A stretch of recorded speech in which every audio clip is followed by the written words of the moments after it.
Hello children, it's story time and we'll spend the next hour in Storyland. The first story I'm going to tell you is about Little Red Riding Hood.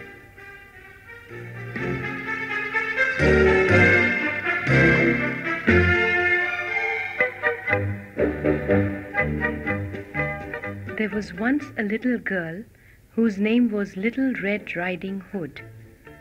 Little Red Riding Hood lived with her mother in a house at the edge of a wood. She was called so because she had a little red coat with a red hood, and she liked to wear it all the time. She was a very happy child and enjoyed playing in the garden amongst the flowers. Little Red Riding Hood had a grandmother who lived on the other side of the wood. She lived all by herself and loved Little Red Riding Hood dearly. One day, while Little Red Riding Hood was playing in the garden, chasing butterflies, her mother called out to her, "Little Red Riding Hood, will you come in? I have some work for you." "Yes, mother, I'm coming," said Little Red Riding Hood and ran into the house. "I want you to go to your grandmother's house with this basket of lovely things to eat. She's ill and will welcome a visit from you," her mother said. "Oh, mother, I'd love to go and visit Granny," said Little Red Riding Hood. "But there's one thing you must remember," said her mother. "You have to walk through the woods to reach your grandmother's house, and there are wild animals in the woods. You have specially to be careful of the big bad wolf. Remember, you must not talk to any stranger." "Yes, mother, I promise to take care," said Little Red Riding Hood. She picked up the basket full of all sorts of lovely things to eat and, kissing her mother goodbye, skipped off down the path into the woods towards her grandmother's house.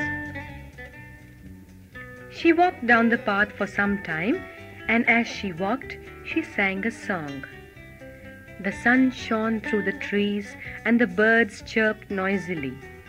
Little Red Riding Hood did not feel scared. She saw a lot of beautiful colored wild flowers and decided to pluck some. "Granny will love them," she said to herself, and hummed a little tune as she collected a bunch. And who do you think was passing by at that time? None other than the big bad wolf. He smacked his lips and walked up to Little Red Riding Hood with a big smile. "Hello, little girl," he said.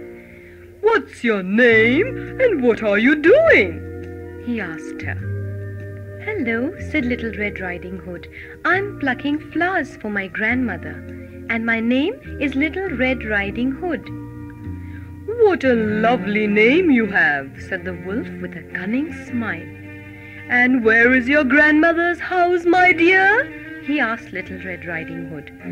"She lives in a little cottage on the other side of the wood," said Little Red Riding Hood. "I'm taking something for her to eat. She's ill and in bed." "Aha," said the wolf to himself. "This is a good chance for me to eat the food, the little girl, and the grandmother. I must not waste any time." He smacked his lips, thinking of the good time he would have. Saying a friendly goodbye to Little Red Riding Hood, he ran away fast towards the grandmother's cottage. When the wicked wolf reached the grandmother's house, he knocked on the door and in a small voice said, "Grandmother, I'm Little Red Riding Hood. Please open the door." Now grandmother was ill and lying in bed, all covered up from head to toe. "Oh, it's my Little Red Riding Hood," she said happily. "Why don't you push the door and walk in, my dear? It's not locked," she said in a feeble voice. The wicked wolf pushed the door slightly and peeped in. Grandmother saw his horrible face and jumped up with fright. But before she could shout for help, the wolf pounced on her and, pulling her out of bed, locked her up in a wooden cupboard. "I will eat them both together," he said. "I'm going to have a lovely meal." He then found a long dress of Grandmother's and quickly put it on. He put on a bonnet on his head and a pair of spectacles on his long nose. He then got into Grandmother's bed and tucked the blankets right up to his chin. When Little Red Riding Hood at last reached her grandmother's cottage, she knocked at the door and cried, "Grandmother, it's me, Little Red Riding Hood. Please open the door." "Come in, my dear," the wicked wolf said in a croaky voice. "The door is not bolted from inside. Come in." Little Red Riding Hood pushed the door open gently and walked in. "Hello, Grandmother. How are you feeling today?" she asked. "Oh, not too well," said the bad wolf in his croaky voice. "Oh, but what's happened to your voice, Grandmother?" asked Little Red Riding Hood. "It's become hoarse due to the bad cold I have," said the wolf, pulling up the blankets closer to his face. "Grandmother, your ears have become so long!" Little Red Riding Hood exclaimed. "All the better to hear you with, my dear," said the wolf. "Goodness me," said Little Red Riding Hood. "But what a long nose you've got, Grandmother." "All the better to smell you with, my dear," croaked the wolf, who was by this time feeling very hungry. "And what big eyes you have, Grandmother!" exclaimed Little Red Riding Hood, finding her grandmother very strange looking indeed. "Ah, all the better to see you with, my dear," said the wolf and gave a big smile. "Why, Grandmother, what big teeth you've got!" said Little Red Riding Hood. "All the better to eat you with," shouted the wolf as he jumped up from the bed to catch her. "Goodness gracious me!" gasped Little Red Riding Hood. "It's the wicked old wolf Mother had warned me about, and I forgot all about it and spoke to him in the forest," she said to herself as she thought of a way to escape. "Help! Help!" Little Red Riding Hood shouted as the wolf chased her round and round the bed. The clumsy wolf could not catch Little Red Riding Hood because he was wearing Grandmother's long dress and was tumbling all over. "Help! Help!" Little Red Riding Hood shouted as loud as she could, and she ran round and round the bed. A woodcutter who was passing by Grandmother's house heard the shouting, and he ran into the house with his axe. When he saw the wicked wolf chasing poor Little Red Riding Hood, he charged at the wolf and chopped off his head. Little Red Riding Hood was so glad to get help from the woodcutter. She ran to him, hugged him, and said, "Thank you so much." Just then they heard some scratching and faint knocking from the wooden cupboard in the room. The woodcutter went forward and opened the cupboard, and who do you think stepped out? The grandmother. When she saw Little Red Riding Hood safe and sound, she hugged her and kissed her, and tears started rolling down her eyes. "My dear Little Red Riding Hood, I was so worried about you. Thank God you are safe." "Thank this woodcutter here, Grandmother," said Little Red Riding Hood with a smile. "He saved me from being eaten up by the wicked wolf." "Thank you so much, kind gentleman, for saving us," said Grandmother to the woodcutter. "Won't you join us for tea? Little Red Riding Hood has brought so many things to eat for us." "Oh yes, please do. Join us, kind woodcutter," begged Little Red Riding Hood. And so Grandmother, the woodcutter, and Little Red Riding Hood all sat down together to eat, no longer worried about the wicked old wolf.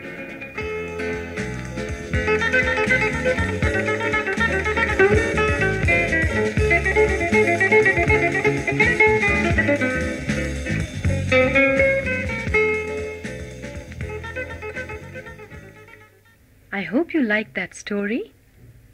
The next story I'll tell you is called The Honest Woodcutter.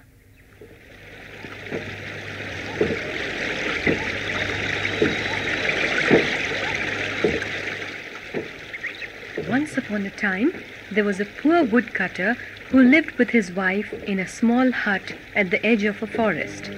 He earned his living by cutting firewood in the forest and selling it in the nearby town. But there always seemed to be very little money in the house, and his wife was never happy.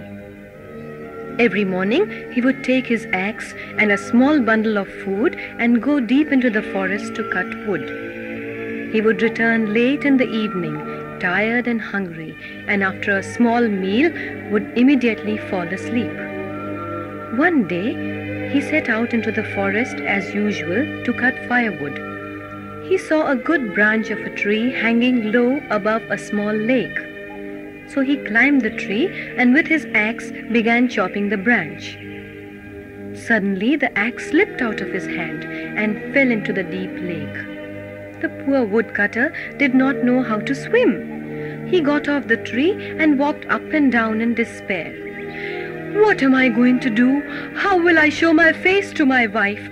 How will we eat our next meal? He was so upset at losing his axe that he began crying. Suddenly, he saw a big glow, and out of the water rose a beautiful fairy. She had a magic wand in her hand and a crown on her head. She wore a shining white gown and had a smile on her face. The woodcutter could only stare at her in amazement. "Who are you? And why are you crying?" she asked him gently. "I'm a poor woodcutter, and while chopping this branch, I lost my axe in this lake. What am I to do? I'm a poor man," he cried. "I cannot even swim. Now who will take it out for me?" The beautiful fairy waved her magic wand and disappeared into the water.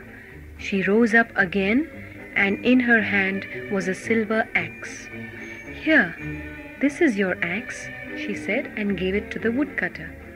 But this is not my axe," said the poor woodcutter. So the fairy again disappeared into the water, and this time came up with a golden axe. "This must be your axe," she told the woodcutter. He could not believe his eyes when he saw the dazzling gold axe. But he said, "This axe is also not mine." So the fairy once again disappeared into the water and came up with the woodcutter's axe made of iron. "Is this yours?" she asked him. The woodcutter recognized his axe at once and said, "Yes, this is my axe. Thank you, fairy. Thank you. I shall never forget your kindness." The kind fairy was very pleased with the poor woodcutter's honesty. "I will present you with all the 3 axes," she told the woodcutter. "This is a reward for your honesty." The poor woodcutter could not believe his ears, but he thanked the fairy and happily set off towards his home. The kind fairy waved her wand and disappeared into the water. From that day onwards, the poor woodcutter was never poor again.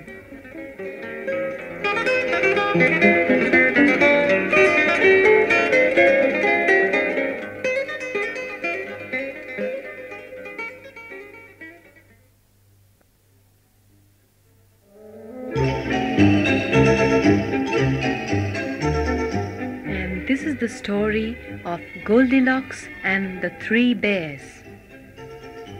There was once a little girl who lived with her mother in a pretty little cottage. This little girl's name was Goldilocks. She was named so because she had beautiful curly golden colored hair. One day, as Goldilocks and her mother went for a walk in the woods, she saw a beautiful butterfly. "Oh, Mother, I want to catch it!" Goldilocks said excitedly and ran after the butterfly. "Don't go too far, my dear, you will get lost," her mother shouted after her. But Goldilocks had already followed the butterfly into the thick jungle, and well enough she lost her way. "Oh no, what shall I do?" she said aloud. "I wish I had listened to my mother's warning. Now I'm lost and can't find my way home." She wandered about, trying to find one familiar sight, but in vain. As she walked, she felt hungry and tired. But where was her house? And what do you think she suddenly saw? A little house with smoke coming out of the chimney. "Surely there must be someone in that house who can help me find the way to my house," thought Goldilocks. So Goldilocks ran and knocked on the door. "Anyone in the house?"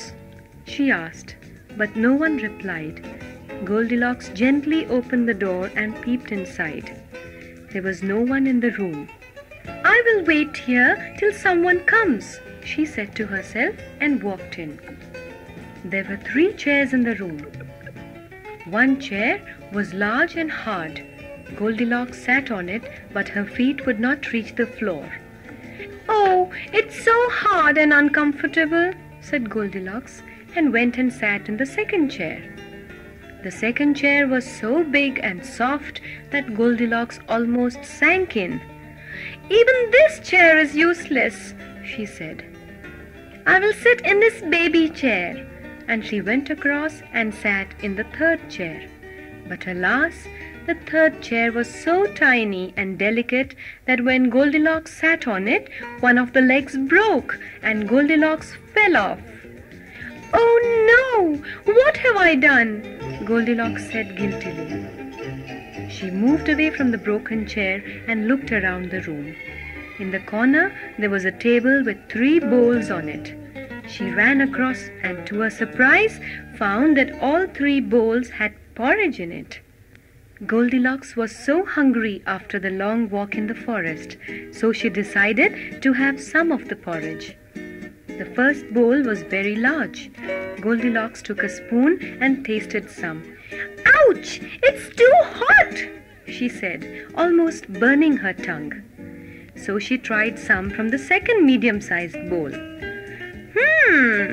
This is too cold," she said, and moved over to the smallest bowl. She tasted the porridge from it and found it neither too hot nor too cold. "It's just right for me," Goldilocks said. "I will have some of it."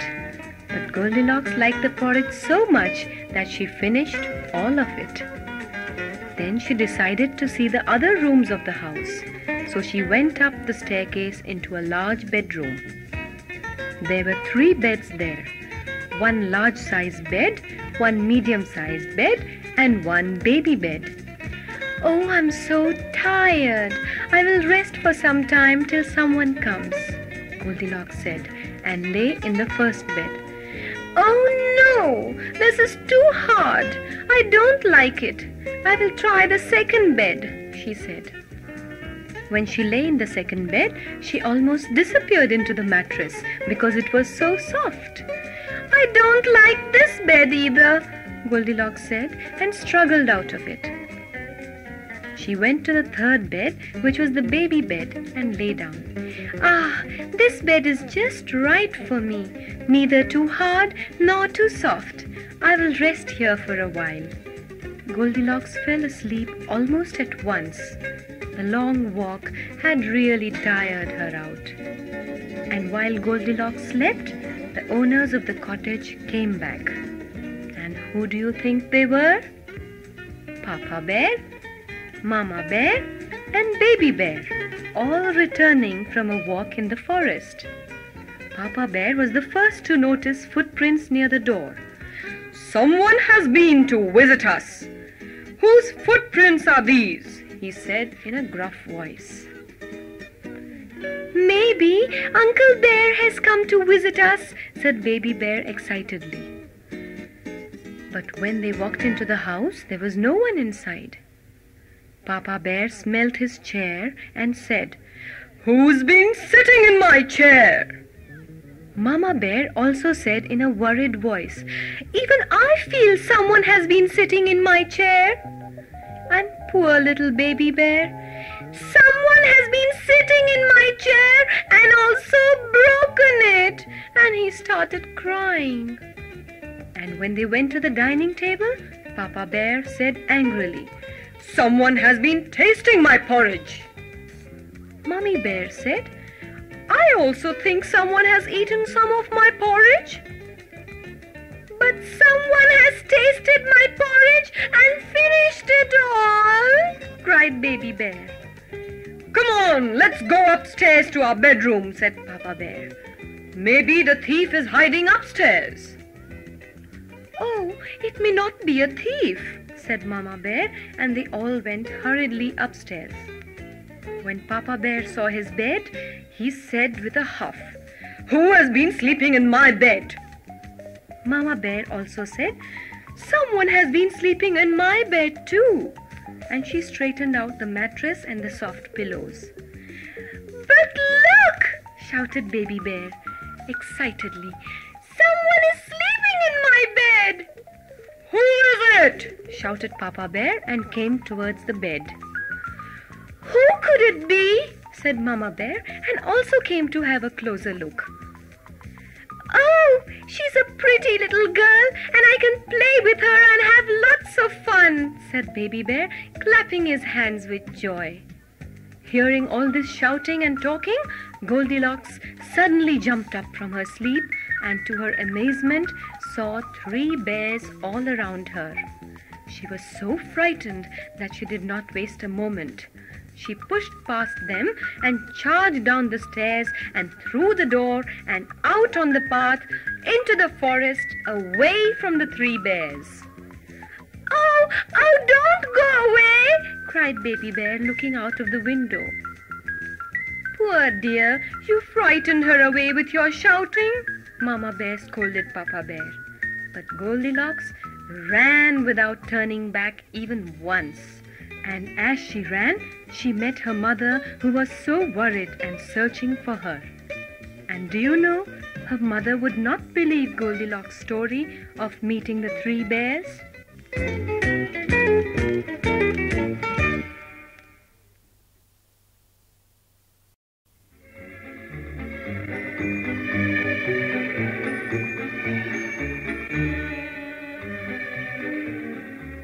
The next story I'm going to tell you is called Rumpelstiltskin.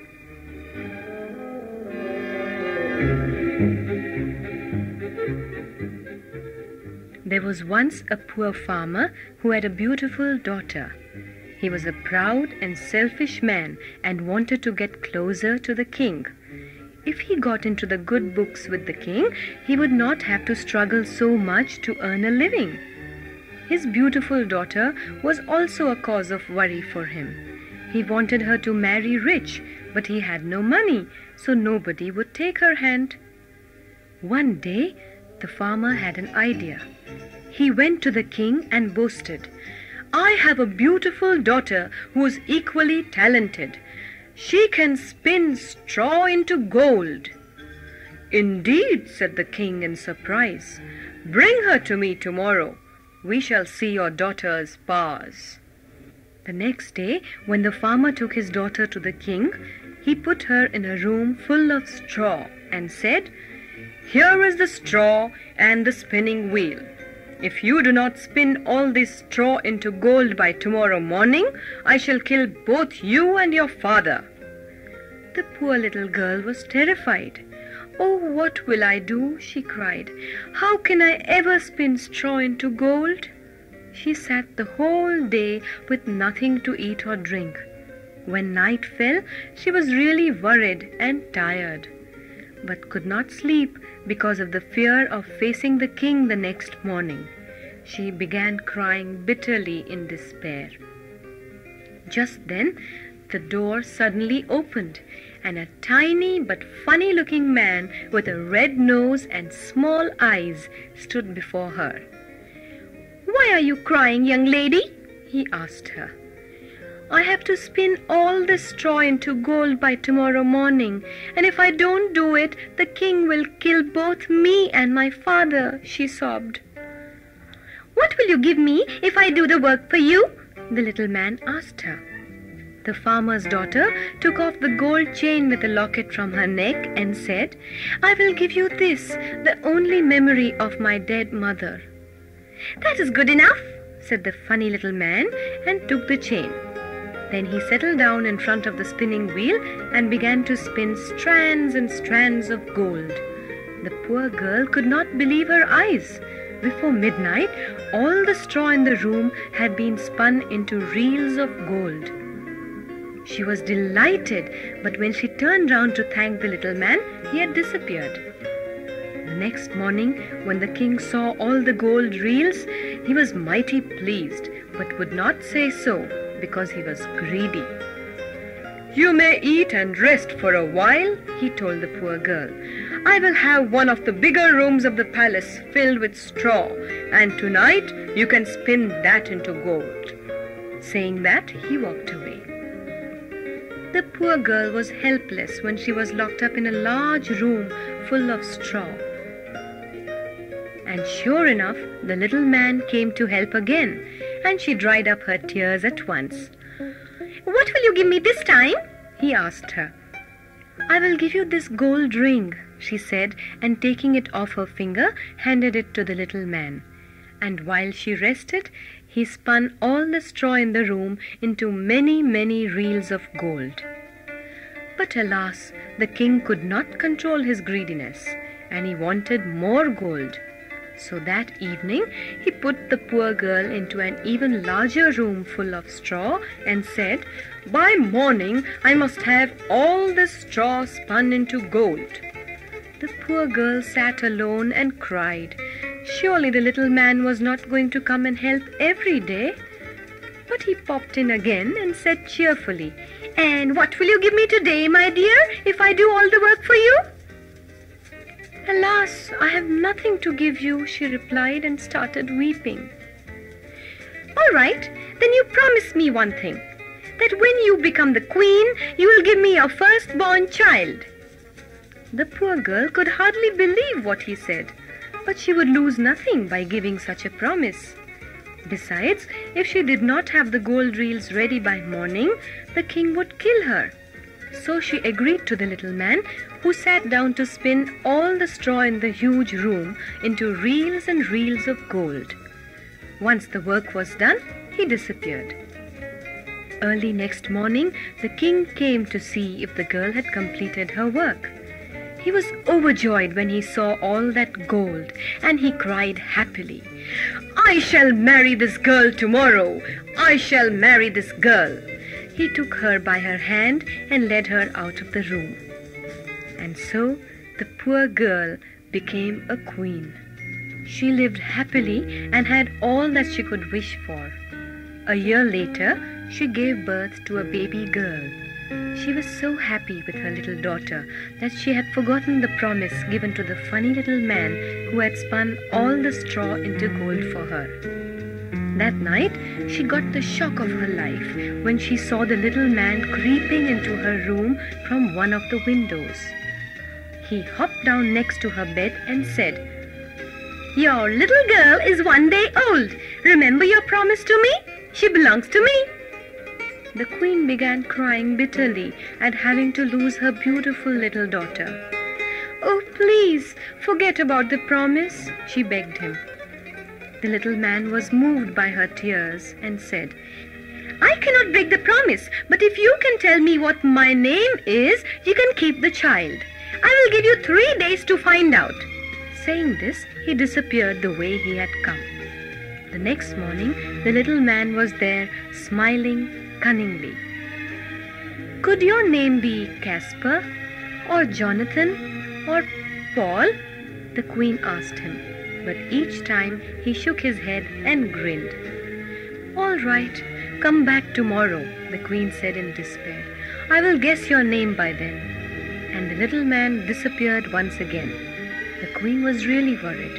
She did not want to lose her daughter, So she called all the king's ministers, and they told her many different names they could think of.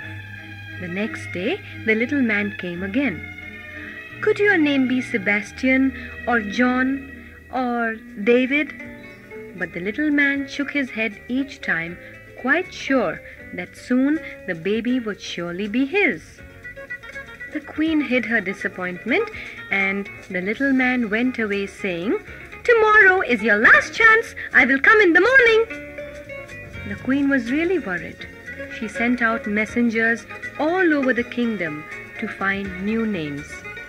They returned in the evening weary, and when asked if they had found any unusual names, they shook their heads sadly. One of the messengers bowed to the queen and said, "I found no names, Your Highness, but when I was riding back through the forest, I found a strange sight. In front of a little house, a fire burned, and around it danced a funny-looking man with a red nose and tiny eyes. And while he danced and hopped, he was singing a strange song." "Can you remember the song?" the queen asked eagerly. "Yes, I can," the messenger said. "It went like this. Today I bake, tomorrow I brew, soon I'll have the young queen's child. How glad I am that no one knew that Rumpelstiltskin I am styled." "That's the name!" the queen cried. "That's the name of the little man, Rumpelstiltskin." She thanked the messenger and rewarded him well. Early next morning, the little man came, and the queen said, "I have thought so hard the whole of yesterday. I wonder if your name is Shortleg? No? Or Red Nose? No? Just plain Robert? No? No, no, no!" shouted the little man gleefully. "Then could your name be Rumpelstiltskin?" the queen asked gently. The little man suddenly turned red with anger. "You know my name! You know my name! You know my name!" And he vanished into thin air. And the queen and her little baby lived happily ever after.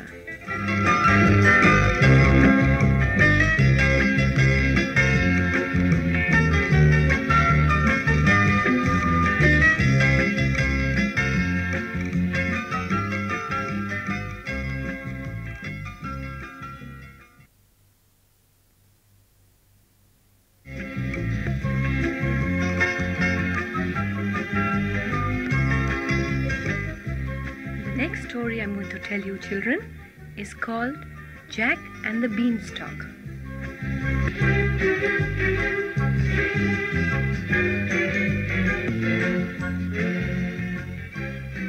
Once upon a time, there was a young boy who lived with his mother in a small farmhouse. This young boy's name was Jack.